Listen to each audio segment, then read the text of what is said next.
Aliens, ये word सुनते ही हम सभी के माइंड में डिफरेंट इमेजेस क्रिएट होने लगती हैं। From our childhood to adulthood हम सभी ने एलियन से related different stories, article, movies, conspiracy theories और एटसेट्रा सुनी या देखी होंगी। वर्ल्ड के बेस्ट क्लास साइंटिस्ट आज तक ये चीज प्रूव नहीं कर पाए कि एलियन लाइफ एग्जिस्ट करती है, क्योंकि आज तक किसी भी कंट्री ने एलियंस की एग्जिस्टेंस का प्रूफ नहीं दिया है। लेकिन अगर एलियंस को आज तक किसी ने भी नहीं देखा तो फिर हम सभी को एलियंस की फिजिकल अपीयरेंस और आइडेंटिफिकेशन के बारे में कैसे पता चला। और बहुत सारे साइंटिस्ट, कॉन्स्पिरेसी थ्योरिस्ट और फेमस पर्सनैलिटीज का ऐसा मानना है कि एक्स्ट्रा टेरेस्ट्रियल लाइफ हमारे अर्थ पर एग्जिस्ट करती है, और इसका सबसे बड़ा एग्जांपल है एरिया 51। आई एम श्योर आप में से बहुत सारे लोगों ने एरिया 51 का नाम पहले से ही सुन रखा होगा। वर्ल्ड के अलग अलग हिस्सों से मेजॉरिटी ऑडियंस का ये बिलीव है कि यूएस गवर्नमेंट ने एलियंस की एग्जिस्टेंस को पूरी दुनिया से छुपा कर रखा है, क्योंकि 2013 से पहले तक यूएस गवर्नमेंट ने कभी भी इस चीज को एक्सेप्ट नहीं किया था कि उनके पास एरिया 51 नाम की कोई जगह भी है। और ये जगह इतनी ज्यादा प्राइवेट है कि यूएस की प्रेसिडेंशियल कैंडिडेट हिलरी क्लिंटन ने इलेक्शंस के टाइम लोगों से ये कहकर वोट लिए थे कि अगर वो इलेक्शंस जीत गई तो वो एरिया 51 के सारे सीक्रेट्स रिवील कर देगी। और अराउंड 2 मिलियन लोगों ने एरिया 51 में विदाउट परमिशन घुसने का डिसाइड किया था। सो आज की इस वीडियो में हम एरिया 51 से रिलेटेड टॉपिक्स को डिस्कस करेंगे और एक्स्ट्रा टेरेस्ट्रियल लाइफ की एग्जिस्टेंस के बारे में भी बात करेंगे। So without any further ado, let's start the video. At a place just south of Area 51. Exactly what's going on up there? Area 51. Area 51. Area 51. Area 51. Area 51. That our government has lied about UFO information. Space program made contact with. Were they, I guess, human or non-human biologics? Non-human. Hayam Eshed is making the extraordinary claim that the United States and Israel have been in contact with a group of aliens. सो ये बात start हुई जुलाई 1947 में। इन दिनों America में UFOs के appearance के बहुत ज्यादा चर्चे होते थे। लोगों के बीच यूएफओस का बहुत ज्यादा क्रेज था। दुनिया के अलग अलग हिस्सों से यूएफओस को देखे जाने के दावे किए जाते थे। और इस न्यूज को हवा तब लगी जब 24 जून 1947 में प्राइवेट पायलट केनेथ आर्नोल्ड ने सियाटल शहर में 9 यूएफओस को देखा। और केनेथ आर्नोल्ड का ये कहना था कि ये 9 यूएफओस बहुत स्पीड में उड़ रहे थे, करीब 2700 किलोमीटर पर आवर की स्पीड से। न्यूज, रेडियो, मीडिया, मैगजीन, हर जगह यूएफओस को देखे जाने की बातें हो रही थी। और अमेरिका के मेजर एटॉमिक एरियाज में फ्लाइंग सॉसर्स या यूएफओस की एक्टिविटीज बहुत ज्यादा हाई हो गई थी। एंड ऑल ओवर वर्ल्ड में करीब 853 यूएफओ साइटिंग्स हुई थी 1947 में। और पॉप कल्चर में यूएफओस, एलियंस ये वर्ड बहुत ज्यादा पॉपुलर हो गए थे। और डेली हाउस होल्ड में एलियंस का ऑब्सेशन बहुत ज्यादा हाई हो गया था। हॉलीवुड में एलियन से रिलेटेड मूवीज बनाई जा रही थी। और इन सब चीजों के बीच में न्यू मैक्सिकन सिटी, जो कि एक मेजर एटॉमिक एरिया था, वहाँ एक फार्मर था मैक ब्रिजेल, जिसने अपने खेत में कुछ हफ्ते पहले कुछ वेस्ट आइटम्स देखे थे। और ये आइटम्स दिखने में बहुत ही डिफरेंट थे, जैसे tin foil, rubber, aluminium steel, wooden sticks. तो उसको लगा इसका कनेक्शन यूएफओ से हो सकता है। और मैक ब्रिजेल को समझ नहीं आ रहा था कि इसका करना क्या है। तो उसने सारे आइटम्स को कलेक्ट किया और ऑन जुलाई 7, 1947 में मैक ब्रिजेल ने वो सारे आइटम्स शेरिफ जॉर्ज को दे दिए। और उन आइटम्स को देखने के बाद शेरिफ भी बहुत ज्यादा कंफ्यूज था। और इसीलिए शेरिफ ने रोजवेल आर्मी एयरफील्ड के कमांडर विलियम ब्लैंकहार्ट से कांटेक्ट किया। अब इन सब आइटम को देखने के बाद ब्लैंकहार्ट भी कंफ्यूज हो गया था। तो उसने अपने सीनियर जनरल रॉजर विलियम से कांटेक्ट करा, जो कि कमांडिंग ऑफिसर थे 8th एयरफोर्स के फोर्ट नॉर्थ टेक्सास में। और इसी के साथ साथ ब्लैंकहार्ट अपने एक मेजर जेसी मार्शल को इन्वेस्टिगेशन साइट पर भेजता है डीपली इन्वेस्टिगेट करने के लिए। और मेजर मार्शल वहां से सारे एविडेंस को उठाकर ले आता है। और इसके अगले दिन रोजवेल आर्मी एक स्टेटमेंट पास करती है, जो बस 24 आवर्स में सारे न्यूज चैनल्स की हेडलाइन बन जाती है। रोजवेल आर्मी कहती है अभी तक जो भी अफवाहें उड़ रही थी यूएफओ से रिलेटेड वो सब सच है। और रोजवेल आर्मी इस चीज को क्लेम करती है कि उन्हें यूएफओ से रिलेटेड प्रूफ या एविडेंस मिल चुके हैं। और इसके ठीक अगले ही दिन यूएस मिलिट्री अपनी बात से मुकर जाती है और वो कहती है ये कोई क्रैश्ड यूएफओ को वेस्ट मटेरियल्स नहीं है, बल्कि एक वेदर बलून के वेस्ट आइटम्स हैं। और प्रूफ के तौर पर मेजर मार्शल की फोटोज दिखाई जाती है वेदर बलून के साथ। और मेजर मार्शल वही आदमी है जिसे कमांडर ब्लैंकहार्ट ने मैक ब्रेजल के खेत में इन्वेस्टिगेट करने के लिए भेजा था। और इसी के साथ 9 जुलाई को इन सब रूमर्स, न्यूज आर्टिकल्स का एंड हो जाता है। और इस इंसिडेंट को प्रोजेक्ट मुगल से लिंक कर दिया जाता है। अब आप सोच रहे होगे प्रोजेक्ट मुगल क्या है। सो प्रोजेक्ट मुगल एक बहुत ही टॉप सीक्रेट प्रोजेक्ट था जिसमें यूएस मिलिट्री वेदर बलून का यूज कर रशियन न्यूक्लियर टेस्ट को मॉनिटर करती थी और गवर्नमेंट ने इस इंसिडेंट को रॉसवेल इंसिडेंट नाम दे दिया। और इसके बाद गवर्नमेंट की साइड से एलियंस यूएफओस को लेकर सारी चीजें क्लियर हो गई थी, लेकिन लोगों के अंदर से एलियंस और यूएफओस का ऑब्सेशन खत्म करना बहुत मुश्किल था और एलियंस का चैप्टर इतनी इजीली नहीं खत्म होने वाला था। सो इन 1950 फ्रैंक स्कली नाम के एक रिपोर्टर ने एक बुक पब्लिश करी बिहाइंड द फ्लाइंग सॉसर नाम से, जिसमें डिटेल इंफॉर्मेशन थी एलियन से रिलेटेड, जैसे Pacific north west two towns of asterisk and new Mexico. ये वो जगह थी जहाँ नॉर्मल पब्लिक के घर के बैकयार्ड में एलियंस के एयरक्राफ्ट लैंड हुआ करते थे। सो इस टाइप की इंफॉर्मेशन इस बुक में थी और इसके बाद फ्लाइंग सॉसर्स का क्रेज हर जगह फैल गया। From Belgium to Russia and Japan ये रूमर्स स्प्रेड होने लगे कि यूएस एयरफोर्स अपने प्रोजेक्ट्स की आड़ में एलियंस एक्टिविटीज को छुपा रही है, क्योंकि यूएस मिलिट्री की जो major nuclear bomb testing sites थी साउथ पैसिफिक और नवाडा रेंज, इन दोनों साइट्स को बहुत ज्यादा सीक्रेट और प्राइवेट रखा जाता था नॉर्मल सिटीजन से। और फिर 1970s में रूमर्स स्प्रेड होने लगे कि न्यू मैक्सिकन डेजर्ट्स पर एलियंस के एयरक्राफ्ट को देखा गया है जो कि बिजली कड़कने की वजह से क्रैश हो गए थे। और बहुत सारे लोगों का ऐसा भी मानना है कि उस एयरक्राफ्ट में जितने भी एलियंस थे, एयरक्राफ्ट के क्रैश होने की वजह से उन एलियंस की ऑन द स्पॉट डेथ हो गई थी। और अगर अभी रिसेंट न्यूज देखी जाए तो 14 सितंबर मैक्सिकन सिटी में जेमी मोसान नाम के एक जर्नलिस्ट और लॉन्ग टाइम यूएफओ एंथुसियास्ट ने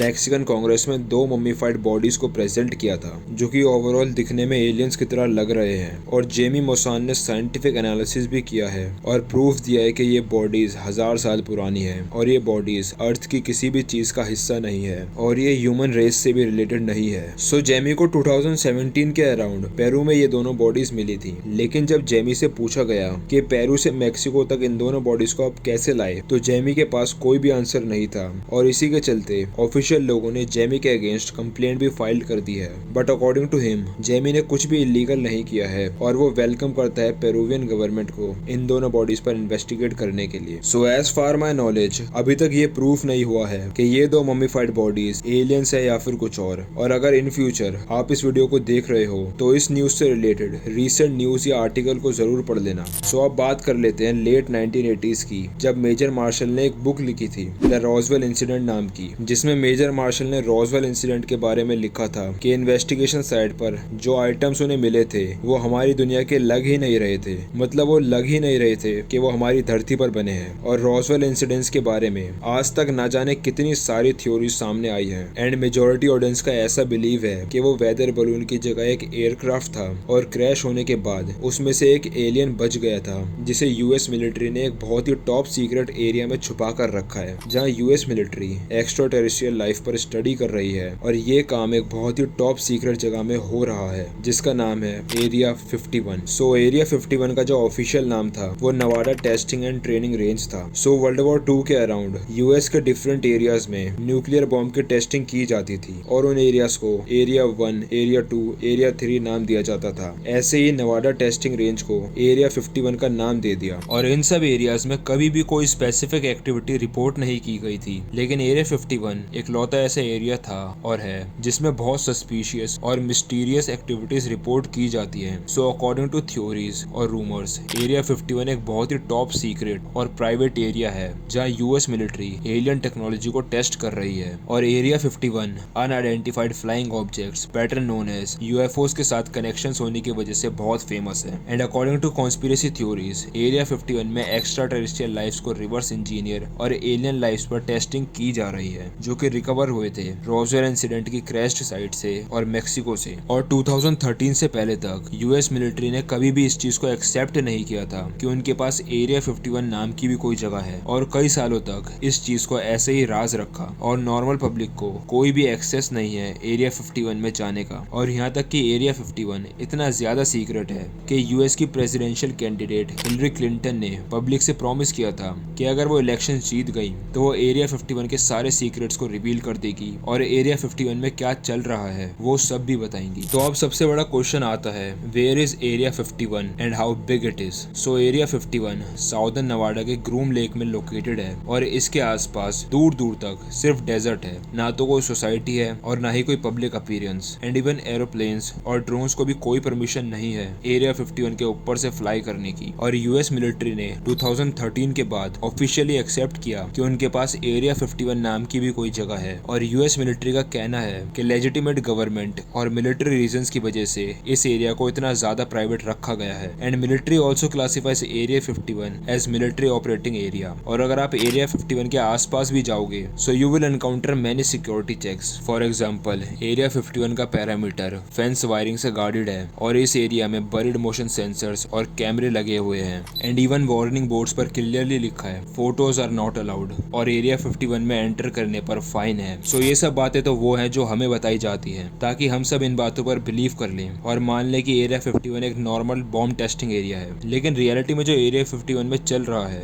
उन सब चीजों को यूएस ऑफिशियल्स ने रूमर्स का नाम दे दिया है। लेकिन बॉब लाजार नाम का एक अमेरिकन बिजनेसमैन और फिजिसिस्ट है जिसे लेट 1980s में एरिया 51 में एक्स्ट्रा टेरेस्ट्रियल लाइफ को रिवर्स इंजीनियर करने के लिए हायर किया था। लेकिन कुछ टाइम बाद बॉब लाजार ने एरिया 51 की बहुत सी चीजों को एक्सपोज कर दिया था। जैसे केनेथ आर्नोल्ड ने जो 9 यूएफओस देखे थे उनमें से एक यूएफओ को डुप्लीकेट करने के लिए बॉब लाजार को हायर किया गया था। और बॉब लाजार ने यह भी बताया कि उसने वहां ऐसे एयरक्राफ्ट और यूएफओस को स्टडी किया जो कि एंटी ग्रेविटी थे और एलिमेंट 115 या अनपेंटियम 2003 में डिस्कवर किया गया था। लेकिन 2003 से 14 साल पहले ही बॉब लाजार ने इस मेटल के बारे में बता दिया था। एंड एक्साइटिंग बात तो ये है बॉब लाजार का ऐसा कहना था कि एलियंस पिछले 1000 सालों से हमारे अर्थ को विजिट करते आए हैं और आगे भी करेंगे। और जिस एयरक्राफ्ट पर बॉब लाजार एक्सपेरिमेंट कर रहा था वो हमारे अर्थ से करीब 40 लाइट ईयर्स दूर यूनिवर्स से कहीं आया था। और 1997 में एरिया 51 के एक वर्कर ने कोस्ट टू कोस्ट शो में लाइव कॉल किया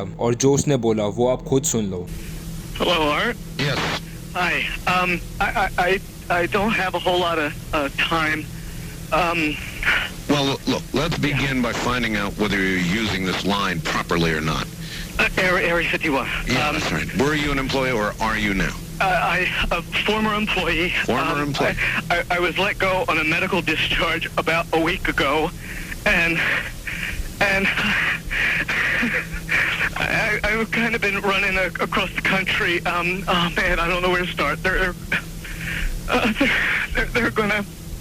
They'll triangulate on this position really soon. So you can't spend a lot of time on the phone. So give us something quick. Okay.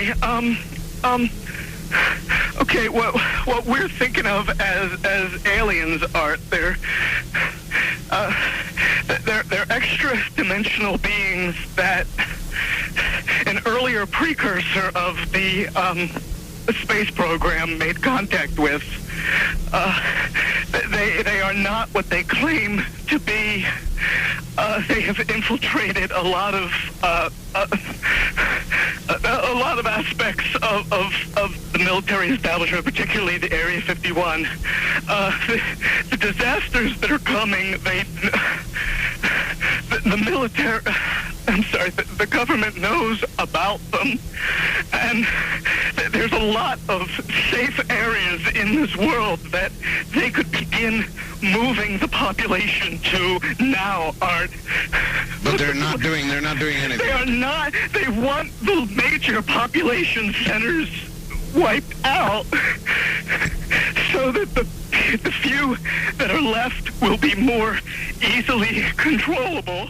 और ऐसे ही 2004 में area 51 के एक worker ने जिसका नाम डैन ब्यूरिश था उसने बताया कि वो एलियंस की बॉडी से एलियन वायरस को निकाला करता था। एंड अकॉर्डिंग टू हिम इस एक्सपेरिमेंट के टाइम वैली काजा और बॉब फ्रॉस्ट नाम के 2 आदमियों की अनआइडेंटिफाइड वायरस से इफेक्ट होने की वजह से डेथ हो गई थी। और कई सारे थ्योरिस्ट और आर्कोलॉजिस्ट के हिसाब से एरिया 51 में ऐसी टेक्नोलॉजी यूज की जाती है जो कि हमारी दुनिया की तो बिल्कुल भी नहीं है। और ये सारी टेक्नोलॉजी रॉसवेल इंसिडेंट के क्रैश्ड एयरक्राफ्ट में से गई थी। लेकिन आज तक कोई भी इन सब बातों को प्रूफ नहीं कर पाया है। लेकिन ये बात जरूर सच है कि वहाँ पे हाईटेक एरोप्लेन्स और न्यूली मेड वेपन्स की टेस्टिंग की जाती है। सो एक्स्ट्रा टेरेस्ट्रियल लाइफ के इस एपिसोड को यहीं पर एंड करते हैं और नेक्स्ट एपिसोड में एलियन लाइफ्स को और डीपली डिस्कस करेंगे। सो अगर आपको वीडियो पसंद आई तो वीडियो को लाइक जरूर कर देना, साथ ही साथ में कमेंट करके वीडियो का फेवरेट पार्ट जरूर बता देना और न्यू टॉपिक जरूर शेयर कर देना। और मेरे चैनल को सब्सक्राइब करना मत भूलना, साथ ही साथ में बेल आइकन को भी दबा देना। सो मैं मिलता हूँ आपसे नेक्स्ट वीडियो में, तब तक के लिए देखना न भूले शिवेश के vlog. Till then stay strong and love you all.